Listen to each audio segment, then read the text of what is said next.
Hello दोस्तों, आज हम लोग पढ़ेंगे कक्षा 8 क्लास का 8.2 का 1 नंबर क्वेश्चन। दोस्तों, रोहित एक पुराना अलमीरा 6700 रुपये में खरीदता है। ठीक है, खरीद कर उसे 300 रुपये के मरम्मत में खर्च करता है। उसके बाद उसे 7500 रुपये में बेच देता है। उसका लाभ या हानि प्रतिशत ज्ञात कीजिए। हम लोगों को इसमें क्या ज्ञात करना है? लाभ और हानि प्रतिशत। ठीक है, तो रोहित क्या खरीदता है? पुराना अलमारी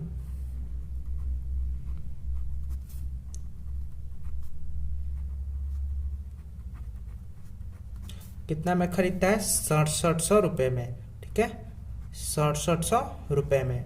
उस पर खर्च कितना करता है? 300 रुपये खर्च करता है। ठीक है, उसे मरम्मत यानी उसे बनवाने में उसे खर्च होता है 300 रुपये। ठीक है, तो कुल मिलाकर उसका क्रय मूल्य क्या हुआ? हम लोग क्रय मूल्य निकालेंगे। पहले क्रय मूल्य क्या हुआ? दोनों को जोड़ देंगे तो क्या हुआ? 0 0 7 3 10 0 7000, यानी उसका टोटल 7000 में खरीदा। ठीक है, अब यहां पर देखिए बेचता है कितने में? तो 7500 रुपये में। तो लाभ इजकल टू क्या होता है? विक्रय मूल्य माइनस क्रय मूल्य। ठीक है, तो यहां पर हम लोग क्या करेंगे? विक्रय मूल्य हमारा क्या है? 7500 माइनस 7000। ठीक है, तो यहां पर लाभ कितना हो रहा है हम लोगों का? 500 रुपये। ठीक है, अब यहां पर हम लोगों को क्या निकालना है? लाभ प्रतिशत। ठीक है, तो लाभ प्रतिशत का फॉर्मूला आप लोग जानते हैं। ठीक है, लाभ प्रतिशत का फॉर्मूला हो जाएगा यहां पर लाभ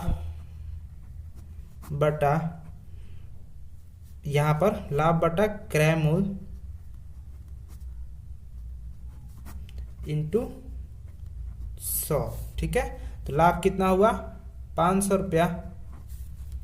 एक सेकेंड, 500 रुपया। क्रय मूल्य कितना है? 7000 गुने 100। ठीक है, अब चलिए यहां से हम लोग 2 जीरो से 2 जीरो काट लेंगे। ठीक है, बचा हमारा 1 जीरो, इससे काट लेंगे, यानी हमारा बचा कितना? 50/7। ठीक है, कितना बचा? 50/7। अब तो कटने वाला नहीं है, तो इसको हम लोग क्या करेंगे? पूर्णांक में बदल देंगे। ठीक है, 7 7 49 और 1 50। ठीक है, यानी इतना हमारा आंसर होगा लाभ प्रतिशत, यानी 7.1/7% हमारा लाभ प्रतिशत होगा। ये हमारा फाइनली। अब चलिए 2 नंबर क्वेश्चन को देखेंगे। कह रहा है प्रत्येक के लिए XYZ का मान ज्ञात करें। ठीक है, तो यहाँ पर इसमें दिया गया है XYZ, इसका मान ज्ञात करना है सिर्फ, ओनली, और कुछ नहीं करना है। जो हानि निकालना है, क्रय मूल्य, हानि, लाभ, यही सब निकालना है। चलिए देखते हैं क्या कहता है क्वेश्चन।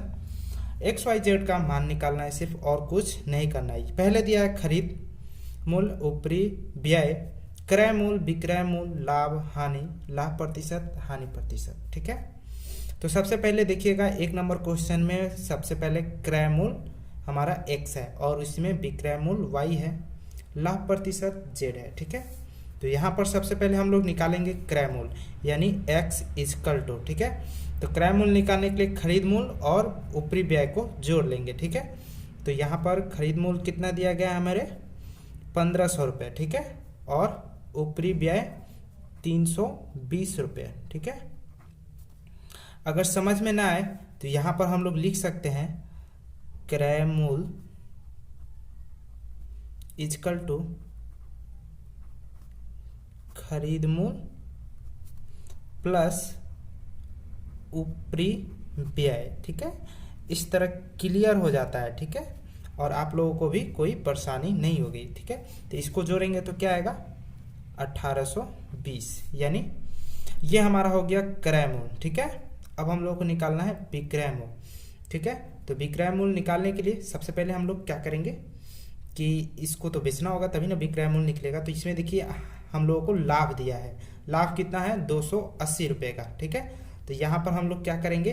280 रुपया और 1820 रुपया, ठीक है, ऐड करेंगे तो हमारा क्या निकलेगा? ऑटोमेटिक यहाँ पर विक्रय मूल्य निकल जाएगा। ठीक है, तो इसका फॉर्मूला हो जाएगा विक्रय मूल्य का लाभ प्रतिशत, लाभ प्लस क्रय मूल्य। ठीक है, तो यहाँ पर लाभ कितना है 280 प्लस 1820। ठीक है, तो यहाँ पर दोनों को जोड़ेंगे तो कितना आएगा 2100। ठीक है, ये हमारा क्या हुआ विक्रय मूल्य 2100 हमारा आंसर हुआ। वाई भी निकल गया हमारा, यहाँ पर वाई हमारा क्लियर हो गया, एक्स और वाई दोनों क्लियर हुआ। अब हम लोगों को निकालना है लाभ प्रतिशत यानी जेड। ठीक है, तो जेड के लिए हम लोग फार्मूला लेंगे। लाभ प्रतिशत का फार्मूला हम आप लोगों को पिछले क्वेश्चंस में बताए थे। ठीक है, फिर भी बताते हैं। यहाँ पर लाभ का फार्मूला होगा लाभ इंटू 100 और नीचे में क्रय मूल्य। ठीक है, तो यहाँ पर क्या होगा हमारा लाभ कितना है 280 रुपया और क्रय मूल्य हमारा कितना है 1820 रुपया और गुणे 100। ठीक है, 10 से 10 कट गया। ठीक है, अब यहाँ पर हम लोग क्या करेंगे, इसमें गुना कर देंगे 2800 हो जाएगा और नीचे 182। ठीक है, इसे इसमें भाग दे देंगे। ठीक है, तो सिंपली हमारा कटकर कितना आएगा 15.38। ठीक है, हमारा कितना आएगा 15.38, यानी हमारा जेड भी निकल गया। ठीक है, 1 नंबर हमारा क्वेश्चन कंप्लीट हुआ। अब चलिए 2 नंबर क्वेश्चन हम लोग देखेंगे। 2 नंबर ठीक है, जिसमें खरीद मूल्य 240 है, ऊपरी व्यय 20 है और क्रय मूल्य हम लोगों का x दिया गया है, विक्रय मूल्य y और हानि z, जिसमें हानि प्रतिशत 10% दिया गया है। तो चलिए सबसे पहले हम लोग x को ज्ञात करेंगे। x को ज्ञात करने के लिए यानी क्रय मूल्य को ज्ञात करने के लिए खरीद मूल्य और ऊपरी व्यय को जोड़ देते हैं, जैसे कि पहले क्वेश्चंस में हम लोगों ने किया है। ठीक है, तो क्या आएगा 260। ठीक है, अब चलिए विक्रय मूल्य ज्ञात करने के लिए हम लोगों को हानि पता होना चाहिए। ठीक है, तो अभी विक्रय मूल्य को हम लोग डैश डैश में रखेंगे और हानि ज्ञात करेंगे। ठीक है, तो हानि ज्ञात करने के लिए हानि प्रतिशत निकालना पड़ेगा। ठीक है, तो हानि प्रतिशत के लिए हम लोग फॉर्मूला क्या यूज करेंगे। ठीक है, तो विक्रय मूल्य इनटू हानि प्रतिशत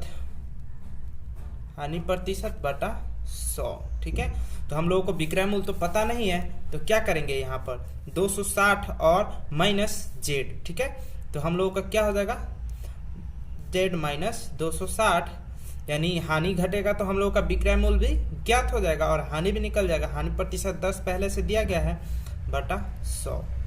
ठीक है, 10 से 10 कट गया, यहाँ पर कट गया, जेड माइनस 26 बचा। ठीक है, जेड माइनस 26। अब यहाँ पर देखिए इस जेड को इधर लाएंगे तो जेड इजकल टू 26, यानी हानि हमारा कितना हुआ 26 रुपये का। ठीक है, अब चलिए यहाँ पर हम लोग निकालते हैं विक्रय मूल्य। तो यहाँ पर विक्रय मूल्य निकालने के लिए हम लोग क्या करेंगे, क्रय मूल्य में से 26 को घटा लेंगे। ठीक है, तो क्या निकलेगा हमारा विक्रय मूल्य 234 रुपया। ठीक है, यानी एक्स हमारा 260, वाई 234 और जेड हमारा 26 आंसर हुआ। 2 का 3 नंबर क्वेश्चन देखेंगे, जिसमें खरीद मूल्य 500 रुपया है, ऊपरी व्यय x है। ठीक है, क्रय मूल्य 575 है, विक्रय मूल्य y है, इसमें लाभ होता है 125 रुपये का और लाभ प्रतिशत z है। ठीक है, हम लोगों को क्या ज्ञात करना है ऊपरी व्यय, विक्रय मूल्य और लाभ प्रतिशत। ठीक है, सबसे पहले x को ज्ञात करेंगे, तो लाभ पर ऊपरी व्यय निकालने के लिए हम लोग क्या करेंगे खरीद मूल्य क्रय मूल्य में से घटा देंगे। क्रय मूल्य हमारा 575 है और ऊपरी व्यय 500 है। ठीक है, तो घटाने पर क्या आएगा 75। ठीक है, x इक्वल टू क्या आएगा 75, यानी x कंप्लीट। अब चलिए y निकालेंगे, तो y निकालने के लिए हम लोग क्या करेंगे, यानी लाभ है तो क्रय मूल्य और लाभ को जोड़ देंगे तो हमारा क्या निकलेगा विक्रय मूल्य। ठीक है, तो चलिए जोड़ते हैं इसको, तो जोड़ने पर आएगा 700। ठीक है, यानी y इक्वल टू 700 कंप्लीट। अब चलिए z निकालना है लाभ प्रतिशत। ठीक है, तो लाभ प्रतिशत का फॉर्मूला आप लोगों को मालूम ही होगा।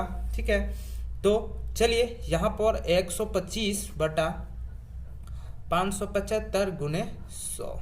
ठीक है, यानी फॉर्मूला लाभ बटा क्रय मूल्य गुने 100। ठीक है, समझ में आ गया। अब चलिए इसे हम लोग कटाएंगे। ठीक है, तो यहाँ पर 23 से 25 में भाग देने पर कट जाएगा ये हमारा 25 बार में 23 से, और ये 5 यहाँ 25, यानी 25 पचे 125 होता है। ठीक है, अब गुना करेंगे, अब कटने वाला नहीं है, तो 500 बटा 23। ठीक है, कंप्लीट। अब इसे हम लोग कन्वर्ट कर सकते हैं पूर्णांक में, तो चलिए पूर्णांक में कन्वर्ट करने की कोशिश करते हैं। तो क्या आएगा, तो 21.17 बटा 23। ठीक है, क्योंकि 21 में 23 से गुना करने पर 483 आएगा, और 17 जोड़ देंगे तो हमारा कुल मिलाकर 500 हो जाएगा। कंप्लीट। ठीक है, अब चलिए यहाँ पर लाभ प्रतिशत हमारा Z इक्वल टू हो गया। ठीक, अब चलिए 4 नंबर क्वेश्चन को बनाते हैं। चलिए 4 नंबर क्वेश्चन कह रहा है खरीद मूल्य दिया गया है, ऊपरी व्यय दिया गया है, क्रय मूल्य गायब है, x है, विक्रय मूल्य दिया गया है, हानि y है, हानि प्रतिशत z है। यानी इसमें क्रय मूल्य, हानि और हानि प्रतिशत ज्ञात करना है कंप्लीटली।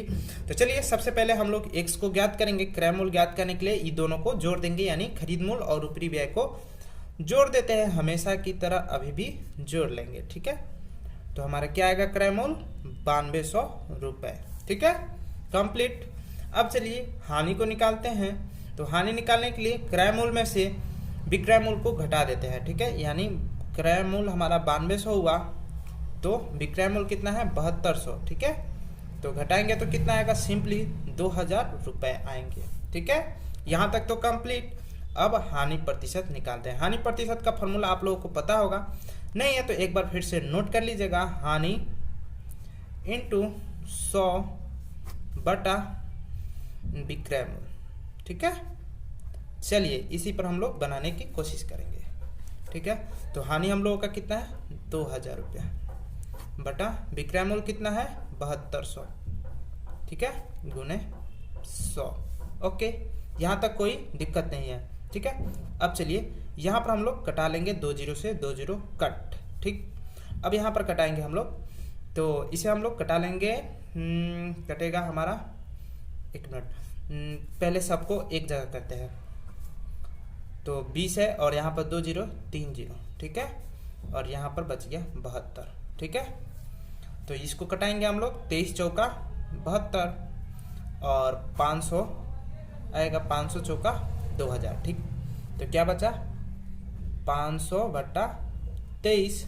ठीक है, तो यहाँ पर z इक्वल टू कितना होगा, इसको पूर्णांक में भी चेंज कर लेंगे, 23 21.17%। ये हमारा क्या हुआ, आंसर हुआ। ठीक है, यहाँ तक तो कंप्लीट हो गया 4 नंबर भी। अब चलिए 5 नंबर की बारी। चलिए अब हम लोग देखेंगे 5 नंबर क्वेश्चन क्या कह रहा है। इसमें खरीद मूल्य x है, ऊपरी व्यय 50 है, क्रय मूल्य 500 दिया गया है, विक्रय मूल्य y है और लाभ z है। ठीक है, तो हम लोग सबसे पहले खरीद मूल्य को निकालेंगे। तो खरीद मूल्य निकालने के लिए हम लोग 500 में से 50 को घटा देंगे, तो खरीद मूल्य निकल जाएगा। ठीक है, तो 500 माइनस 50 यानी 450, 450 रुपये हमारा खरीद मूल्य। ठीक है, ये कंप्लीट हो गया। अब चलिए y निकालेंगे। y निकालने के लिए हम लोग क्या जोड़ते हैं, क्रय मूल्य और लाभ को जोड़ते हैं। तो क्रय मूल्य हमारा पता है 500 और लाभ हमारा पता नहीं है। ठीक है, तो चलिए सबसे पहले हम लोग लाभ को निकालेंगे। तो उसके लिए यहाँ पर हम लोगों को क्या दिया गया है, लाभ प्रतिशत दिया गया है। तो लाभ प्रतिशत के फॉर्मूला से हम लोग लाभ को निकालेंगे। तो यहाँ पर क्या होगा, 500 प्लस z, ठीक है, गुने 20/100। ठीक, कंप्लीट। अब चलिए यहाँ पर क्या करना है, हम लोगों को कटा लेना है। ठीक है, तो यहाँ पर 2 0 से 2 0 कट गया, 20 बचे 100, यानी z इक्वल टू हमारा क्या होगा 100। ठीक है, अब चलिए यहाँ पर हम लोगों को लाभ मिल गया 100, तो यहाँ पर हम लोग z के जगह 100 लिख के जोड़ देंगे। y इक्वल टू हमारा 600 होगा, यानी विक्रय मूल्य 600, x 450 और z यानी लाभ हमारा 100। ठीक है, यहाँ तक कंप्लीट और 2 नंबर भी कंप्लीट हो गया।